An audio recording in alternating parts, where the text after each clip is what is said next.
No compromise. അവിടെ മാത്രം game എന്നുള്ള രീതിയിൽ അതാണ് പല ആൾക്കാരും സ്ട്രാറ്റജി എന്ന് പറയുമ്പോഴേക്കും ഉൾക്കൊള്ളാൻ പറ്റുന്നില്ല. അത് സ്ട്രാറ്റജി ആയിട്ട് കണ്ടിട്ടിരിക്കാൻ ആവശ്യമില്ല. കാരണം എന്നെ സംബന്ധിച്ചോളം എൻ്റെ മെയിൻ സ്വപ്നം അമ്മയുടെ സ്വപ്നമാണ്. എനിക്ക് 100 ദിവസം നിൽക്കാൻ വേണ്ടിയിട്ട് അങ്ങനത്തെ ലവ് സ്ട്രാറ്റജി കൊണ്ടുവരേണ്ട ആവശ്യമില്ല. അത് സ്ട്രാറ്റജി അല്ല, എനിക്ക് ഇഷ്ടം തോന്നിയിട്ടുണ്ട്, ഇഷ്ടമാണ്. ഞാൻ പറയുന്ന കാര്യങ്ങൾ ഭയങ്കരമായിട്ട് കമ്മ്യൂണിക്കേറ്റ് ചെയ്യാൻ പറ്റുന്നുണ്ട്. അതുമാത്രമല്ല എൻ്റെ ഈ പ്രായത്തിൽ ഞാൻ ഇതുവരെ ഇത്രയും നേരം സംസാരിച്ചിട്ടുള്ള ഒരു പെൺകുട്ടി എൻ്റെ ലൈഫിലില്ല. ഞാൻ പഠിച്ചതൊരു ബോയ്സ് ഓൺലൈനാണ് പഠിച്ചത്. +4 ക്ലാസ് വരെ മിക്സഡ് പഠിച്ചിട്ടുള്ളൂ. പിന്നെ 12 വരെ +2 വരെ ബോയ്സിൽ, പിന്നെ അവിടുന്ന് മെക്കാനിക്കൽ, അവിടെയും ബോയ്സിൽ. PG-യിലാണെങ്കിൽ അവിടെ 4 പേര് മെക്ക തന്നെ. പിന്നെ എവിടെയാ എൻ്റെ അമ്മ ഒഴിച്ചു കഴിഞ്ഞിട്ട് പിന്നെ സംസാരിച്ചിട്ടുള്ളത് ഞാൻ സെറീനിൻ്റെ അടുത്ത. കാരണം 24 മണിക്കൂർ കണ്ടുകൊണ്ടിരിക്കുക. നമ്മൾ ജുനൈസായിട്ട് ഉണ്ടെങ്കിലും പക്ഷെ പല കാര്യങ്ങളും തുറന്നു ഒന്ന് സംസാരിച്ചാൽ അവൻ ഇങ്ങനത്തെ സ്റ്റേറ്റ്മെന്റും വലിയ വലിയ കാര്യങ്ങളിലേക്ക് പോവാ. പിന്നെ ചെമരിനോട് നോക്കി സംസാരിക്കാൻ പറ്റും. എനിക്ക് വട്ട് പിടിക്കൂലേ, ആരെങ്കിലും ഒരാളെടുത്ത് കണക്ഷൻ നമ്മൾ മനസ്സിലാക്കുന്ന ആളെടുത്തല്ലേ പറയാൻ പറ്റുള്ളൂ. അപ്പൊ ഞാൻ സെറീനയുടെ അടുത്താണ് കുറച്ച് കാര്യങ്ങൾ ഓപ്പണായിട്ട് സംസാരിക്കാനുള്ളൂ. അവൾ എൻ്റെ അടുത്ത് കുറേ കാര്യങ്ങൾ ഓപ്പണായിട്ട് സംസാരിച്ചിട്ടുണ്ട്. ആ രീതിയിൽ എനിക്ക് ഭയങ്കര ഇമോഷണലി ഭയങ്കര കണക്ഷനാണ്, എനിക്ക് ഭയങ്കര ഇഷ്ടമാണ്. അല്ല, ഇതിപ്പോ ഞാൻ പറയട്ടെ, പുറത്ത് മേ ബി അതെന്തുകൊണ്ടാണ് ഇപ്പൊ നിങ്ങൾ തമ്മിൽ ഒരു ഇഷ്ടത്തിലാണ്, പ്രണയത്തിലാണെന്നുള്ളൊരു പ്രണയം ഇഷ്ടം വന്നത് എന്താ വെച്ചാൽ മേ ബി ഇതിങ്ങനെ വരുന്ന ഈ ഒരു ട്രാക്ക് വരുന്നതിന് മുന്നേ തന്നെ റെനീഷയും സെറീനയും തമ്മിൽ ഒരു കോൺവെർസേഷൻ ഉണ്ടായിരുന്നു. റെനീഷ സെറീനയുടെ അടുത്ത് പറയുന്നുണ്ടായിരുന്നു സാഗറേട്ടൻ എന്തോ ഒരു ഇത് നിന്റെ കൂടെ ഉണ്ട് എന്നിങ്ങനെ ഒരു രീതിയിൽ റെനീഷ ഇങ്ങനെ പറയുന്നുണ്ടായിരുന്നു. അയ്യോ ഇത് ഓൾറെഡി നടന്ന കാര്യമായിട്ട് ആൾക്കാർ എന്തോ ഒരു ഇത് സെറീനയുടെ അടുത്ത് ഉണ്ട്. അപ്പൊ സെറീന അവിടെ നിന്ന് ഇനിയിപ്പോ അങ്ങനെ ഉണ്ടെങ്കിലും റെനീഷ ചോദിക്കുന്നുണ്ട് അങ്ങനെ ഉണ്ടെങ്കിലും നീ നോയല്ലേ പറയുള്ളൂ. അപ്പൊ സെറീന അഫ്കോഴ്സ് ഞാൻ നോയെ പറയുള്ളൂ എന്ന് പറയുന്നുണ്ട്. പക്ഷെ പിന്നീട് അതിനുശേഷമാണ് മേ ബി സാഗർ ഈ പറഞ്ഞ പോലത്തെ ഒരു ഇമോഷണൽ കണക്ഷൻ സെറീനയ്ക്കും തിരിച്ച് സാഗറിനോട് തോന്നിയിട്ടുണ്ടാവും നിങ്ങൾ ഓപ്പൺ ആയിട്ട് സംസാരിച്ചു കഴിഞ്ഞപ്പോ.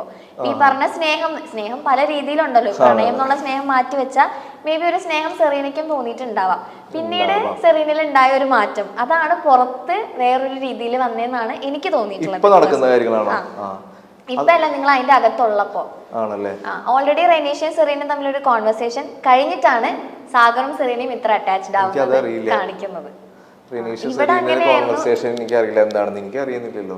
അറിയുന്നില്ല. അങ്ങനെ ഒരു കോൺവെർസേഷൻ കഴിഞ്ഞിട്ടാണ് ഈ പറഞ്ഞ പോലെ നിങ്ങളുടെ ആ ഒരു കൂട്ടും ഇതൊക്കെ നമ്മൾ കാണുന്നത്. അപ്പൊ ഒബ്വിയസ്ലി അത് വെച്ചിട്ടാണ് ആളുകൾ കണക്ട് ചെയ്യുന്നതെന്നാണ് എനിക്ക് തോന്നിയിട്ടുള്ളത്. എനിക്കറിയാം, പക്ഷെ എനിക്ക് അതറിയില്ല. അവിടെ റെനീഷ സെറീന ടോക്ക് എന്താണെന്ന് എനിക്ക് സത്യം അറിയില്ല എന്താണ്. ഇതായിരുന്നു ടോക്ക്. പക്ഷെ സെറീനയാണ് അടുത്ത് വന്നിട്ടുള്ള ഒരു നല്ല രീതിയിലൊക്കെ സംസാരിച്ചു കളിക്കുക മൊമെന്റിൽ അങ്ങനെ ആ രീതിയിലൊക്കെ. പിന്നെ അങ്ങോട്ടും ഇങ്ങോട്ടും ഞാൻ എപ്പോഴും ഒരു ഡിസ്റ്റൻസ് ഞാൻ വെക്കും. ഞാൻ പർപ്പസ്ഫുള്ളി ഞാൻ അവളുടെ അടുത്ത് സെറീനയുടെ അടുത്ത് ഇഷ്യൂ ഉണ്ടാക്കിയിട്ടുണ്ടായിരുന്നു. രജിത്തേട്ടൻ വന്നപ്പോൾ എനിക്കത് ഗെയിം എന്നുള്ള രീതിയിൽ മാറ്റി നിർത്തുന്ന രീതിയിൽ. പക്ഷെ ഞാൻ പിന്നെ ആലോചിച്ചു നമ്മൾ ഇഷ്ടപ്പെടുന്ന ആൾക്കാരെ തന്നെ വെറുപ്പിക്കേണ്ട ഒരു അവസ്ഥ വരികയാണല്ലോ. അപ്പം ഞാൻ രാത്രി ചെയ്യുമ്പോൾ ഞാനിങ്ങനെ പർപ്പസ്ഫുള്ളി ഗെയിം എന്നതിൽ മാറി നിൽക്കുന്നതാണ് കേട്ടോ. ഞാൻ അങ്ങനെ ഒരു സംഭവം ജനങ്ങളുടെ ഇടയിലും ജനങ്ങളുടെ ഇടയിലല്ല അവിടുത്തെ കണ്ടസ്റ്റൻസിൻ്റെ ഇടയിൽ ഉണ്ടായിക്കോട്ടെ. കാരണം ഈ നോമിനേറ്റ് ചെയ്യുമ്പോൾ റീസൺ എന്ന് പറയുമ്പോൾ സാഗറും സെറീനയും തമ്മിൽ ലവ് ട്രാക്ക് കളിച്ച് മുന്നോട്ട് പോവുകയാണ്. ഇങ്ങനെയൊക്കെ വരും. അത് നമുക്ക് രണ്ടുപേരും ബാധിക്കുന്ന സാധനം. ഞാൻ തന്നെ അവളുടെ അടുത്ത് പർപ്പസ്ഫുള്ളി അങ്ങനെ 1-2 പ്രാവശ്യം ചൂടായി സംസാരിച്ചിട്ടുണ്ട്. അവിടെയുള്ള ആൾക്കാർ പ്രൊവോക്ക് ചെയ്യുന്ന രീതിയിൽ. അതുകൊണ്ട് രാത്രി ഒരു സാഗർ എന്തിനാണ് ഇങ്ങനെ സംസാരിക്കുന്നത്, ഭയങ്കര മോശം, അങ്ങനെയാണ് മച്ചാനെ, ഇങ്ങനെയാണ് സംഭവം, ഗെയിം അതിൽ മുന്നോട്ട് പോകുമ്പോൾ പ്രശ്നമാണ്, അവളോട് ഒരു ബ്രേക്ക് ഇടാണ് നമുക്ക് എല്ലാം കൊണ്ടും നല്ലത്, ആ രീതിയിൽ വന്നു. പക്ഷെ വീണ്ടും ഒരു സ്നേഹം എന്നുള്ള രീതിയിൽ ഒരു കണക്ഷൻ വേറെ ആരും സംസാരിക്കില്ല. പറയും നമ്മൾ പിന്നെ മനസ്സിലാക്കുന്ന ആൾക്കാർ അവരാണ്. പിന്നെ ആരോട് സംസാരിക്കാൻ എന്താ വന്നതെന്നറിയോ, നിങ്ങൾ ഇടയ്ക്ക് സോഫയിൽ ഇരുന്ന് സംസാരിക്കുമല്ലോ, എന്നിട്ട് ഉറക്കെ സംസാരിക്കാനൊക്കെ നിങ്ങൾ രണ്ടുപേരും സോഫയിൽ ഇരുന്ന് ഇങ്ങനെ സംസാരിക്കുമല്ലോ. അപ്പൊ താഴെ വരുന്ന കമന്റ്സ് അവരുടെ സ്നേഹം അത്രയും പ്യുവർ ആയിരിക്കും, അവരിപ്പൊ അത് വേണ്ട, പുറത്തിറങ്ങിയിട്ട് അവരത് തമ്മിൽ സംസാരിച്ച് സെറ്റ് ആക്കാനായിരിക്കും എന്നൊക്കെ പറഞ്ഞു അങ്ങനെ പോസിറ്റീവ് ആയിട്ടുള്ള കമന്റ്സ് ആയിരുന്നു കൂടുതൽ വന്നിട്ടുണ്ടായിരുന്നു. അവിടെ ഭയങ്കര ഓപ്പൺ ആയിട്ട് അങ്ങനത്തെ രീതിയിൽ സംസാരിക്കില്ല. പക്ഷെ ഒരു ഇഷ്ടമാണ് എനിക്ക് തോന്നിയിട്ടുണ്ട്, ഇഷ്ടമാണ്. പക്ഷെ കൂടുതൽ ഡീറ്റെയിൽ സംസാരിച്ചിട്ടില്ല. പക്ഷെ ഞാനത് സ്റ്റിൽ ഞാൻ ഭയങ്കരമായിട്ട് എൻജോയ് ചെയ്തിരുന്നു. അല്ല, എല്ലാവരും പറയുന്നത് അവരുടെ ആ ഒരു സ്നേഹത്തിനെ അവർ റെസ്പെക്ട് ചെയ്യുന്നുണ്ട്, അതിനൊരു സ്പേസ് കൊടുക്കുക. ഇങ്ങനെ ഒരു പ്ലാറ്റ്ഫോമിൽ അവർക്ക് ഇത് സംസാരിക്കാൻ താല്പര്യം ഉണ്ടാവില്ലായിരിക്കും. ഞാനും സംസാരിച്ചിട്ടില്ല, അവളും സംസാരിച്ചിട്ടില്ല. എനിക്ക് അറിയില്ല ഇപ്പൊ അവള് ഗെയിം കഴിഞ്ഞിറങ്ങുമ്പോ എന്താന്ന് എനിക്കറിയില്ല. ഞാൻ പക്ഷെ അത് എന്നെ സംഭവിച്ചത് ഭയങ്കര പ്യൂർ ആയിട്ടുള്ള ഒരു കാര്യമാണ്. അതൊക്കെ ഗെയിം വെച്ച് കളിക്കുകയാണ്, എനിക്കൊന്നും പറയില്ല, എനിക്കൊന്നും പറയില്ല. എനിക്ക് അങ്ങനെ നിലനിൽക്കൊന്നും വേണ്ട. ഇപ്പൊ രജിത്തേട്ടൻ അവിടെ വന്നപ്പോൾ നിങ്ങൾ ലവ് സ്ട്രാറ്റജി ആണല്ലോ ഇത്, നിങ്ങൾ അതൊക്കെ മാറ്റിക്കുമ്പോൾ അവള് പറയുന്നത് അത് സ്ട്രാറ്റജി അല്ല. അപ്പൊ എനിക്ക് അപ്പൊ അതിന്റെ അർത്ഥം എനിക്ക് അറിയില്ല എങ്ങനെയാണെന്ന്. പുറത്തിറങ്ങിയിട്ട് എനിക്കറിയില്ല എന്താണ് ഞാൻ. പക്ഷെ എൻ്റെ രീതിയിൽ പറയും, എനിക്ക് എൻ്റെ ലൈഫിൽ ഞാൻ ഏറ്റവും കൂടുതൽ സംസാരിച്ചുള്ള കുട്ടിയാണ്. എൻ്റെ പല കാര്യങ്ങളും ഫാമിലിയായിട്ട് ഭയങ്കര കണക്ഷൻ തോന്നിയിട്ടുണ്ട്. ആ രീതി എനിക്ക് ഭയങ്കര ഇഷ്ടമാണ്.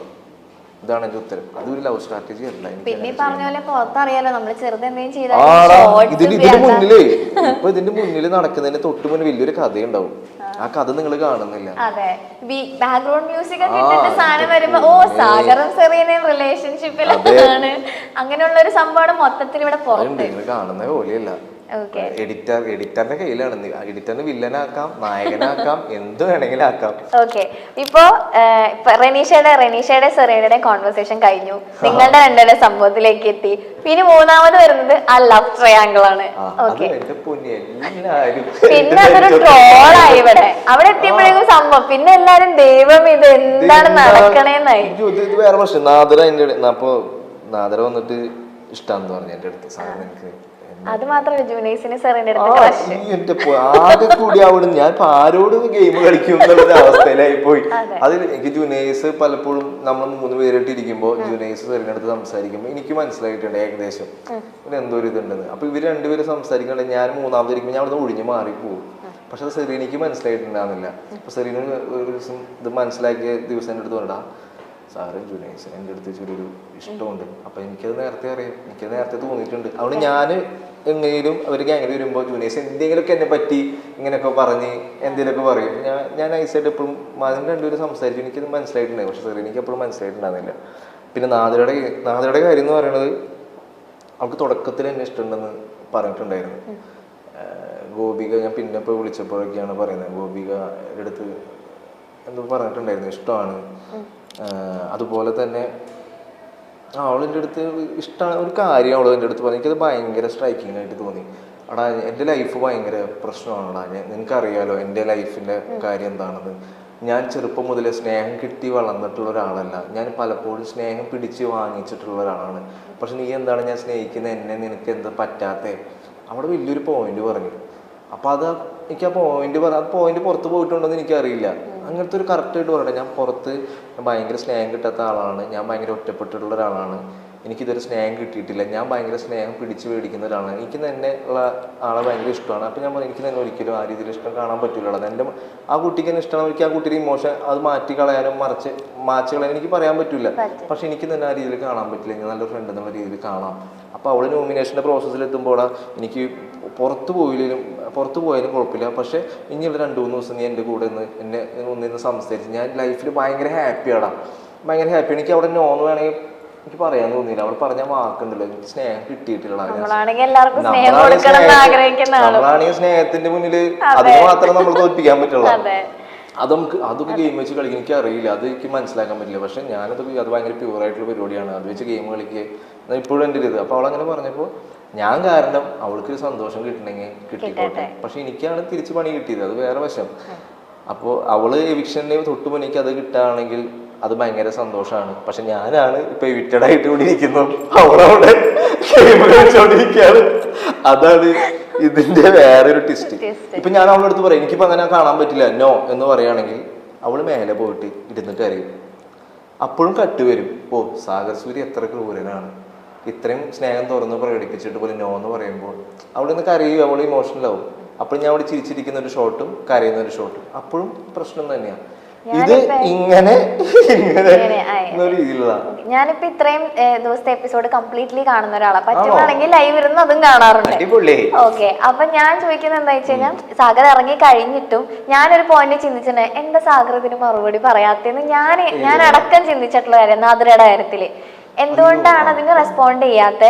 ഒരു എന്തെങ്കിലും ഒരു ക്ലാരിഫിക്കേഷൻ അത് ഷീച്ചേട്ടൻ ഇടക്ക് വന്ന് പറഞ്ഞില്ലായിരുന്നു, നിങ്ങൾ ഒന്നില്ലെങ്കിൽ ഇതിനൊരു ക്ലാരിഫിക്കേഷൻ ആളുകൾക്ക് കൊടുത്തേ പറ്റുള്ളൂ. ഇപ്പൊ ഷീച്ചേട്ടൻ വന്ന് പറയുമ്പോഴും ഞാൻ പറഞ്ഞു അതെ വേഗം കൊടുക്കുന്നത്, എന്താണ് ഇതിനെ പറ്റി ഒരു ക്ലാരിഫിക്കേഷൻ വരാത്തെന്നുള്ളത് ആസ് എൻ ഓഡിയൻസ് എനിക്ക് ഉണ്ടായിരുന്നു. പക്ഷെ പിന്നെ സാഗർ ഇറങ്ങി കഴിഞ്ഞിട്ടാണെന്ന് തോന്നുന്നു അവിടെ ഒരു കോൺവെർസേഷനിൽ പറയുന്നുണ്ടായിരുന്നു ഷീച്ചേട്ടൻ അടക്കം സെറീന അടക്കം എല്ലാവരും നാദിരയുടെ ഇമോഷനെ അത്രത്തോളം സാഗർ റെസ്പെക്ട് ചെയ്തിട്ടുണ്ടെന്നുള്ളത്. ആ ഒരു പോയിന്റാണ് സാഗർ ഇപ്പൊ ഇവിടെ നിന്ന് പറഞ്ഞിട്ടുണ്ടായിരുന്നത്. അപ്പൊ മേ ബി ആ ഒരു കാര്യം തന്നെ ആയിരിക്കുമല്ലോ, ആ ഒരു ഇമോഷനെ റെസ്പെക്ട് ചെയ്യുന്നുണ്ട്. പിന്നെ ഒരു 100 പ്രാവശ്യം ഞാൻ പറഞ്ഞിട്ടുണ്ട് എനിക്ക് അങ്ങനെയില്ല, പക്ഷെ അത് പുറത്ത് വിടുണ്ടോ എന്ന് എനിക്ക് അറിയില്ല.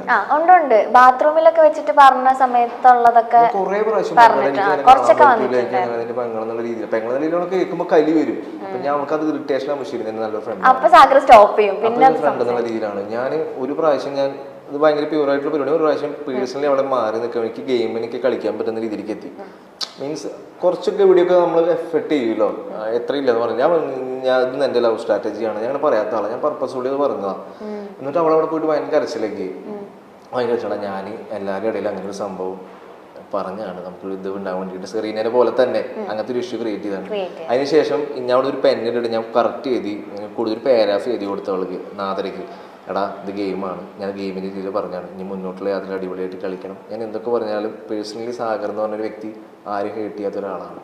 പക്ഷെ അറിയാണ്ട് ഇത് പറഞ്ഞിട്ട് ഞാൻ അപ്പം തന്നെ തെറ്റ് മനസ്സിലാക്കി സോറി പറഞ്ഞാണ്. ഒരു എസ് തന്നെ അവൾക്ക് എഴുതി കൊടുത്തിട്ടുണ്ട്, അത് എനിക്കൊന്നും നാദരയ്ക്ക് അറിയുള്ളൂ എന്താണ് ഞാൻ എഴുതി കൊടുത്തിട്ടുള്ള സംഭവം. അത് ഭയങ്കര ക്ലിയർ ആണ്. ഞാൻ ഒരുപാട് പ്രാവശ്യം പറഞ്ഞിട്ടുണ്ട്. ഞാൻ എൻ്റെ മനസ്സിൽ ആ കുട്ടിക്ക് എന്തെങ്കിലും ഒരു സ്നേഹം ഞാൻ കാരണം കിട്ടിക്കോട്ടെ വിചാരിച്ച് ചെയ്തത്. പക്ഷെ അത് പുറത്ത് ലവ് ട്രയാങ്കിൾ ആ രീതിയിൽ പറയുമ്പോൾ ചെറിയ വിഷമം. എൻ്റെ ഉള്ളിലുള്ള സാധനം അത് ഈ പറഞ്ഞ തുടക്കം തൊട്ടുള്ള ഒരു ഇമ്പാക്ട് ആണ് സാഗർ. അതുകൊണ്ടാണ് അത് ഉണ്ടായത്. റെനീഷ സെറീന കോൺവെർസേഷൻ, പിന്നെ നിങ്ങളുടെ ആ ഒരു ട്രാക്ക്, പിന്നെ ഈ ലവ് ട്രാങ്കിൾ വരുമ്പോ എല്ലാം കൂടെ ആളുകൾ കണ്ടിന്യൂസ്ലി കണ്ടോണ്ടിരിക്കുകയല്ലേ. അതാണ് പ്രശ്നം. അതിന്റെ ഉള്ളിൽ നിൽക്കുമ്പോഴേക്ക് പുറത്ത് അവിടെ എന്താണ് അറിയുന്നില്ല. പിന്നെ ഇതിനൊരു ക്ലാരിഫിക്കേഷൻ വരുന്നില്ല. പക്ഷെ സാഗറിന്റെ ഭാഗത്തു നിന്നുള്ള കാര്യം ഇതാണ്, ഈ ഇമോഷൻ എന്നുള്ളൊരു സംഭവം അവിടെ സാഗറിന്റെ പ്രയോറിറ്റി ആണ്. ആവട്ടെ.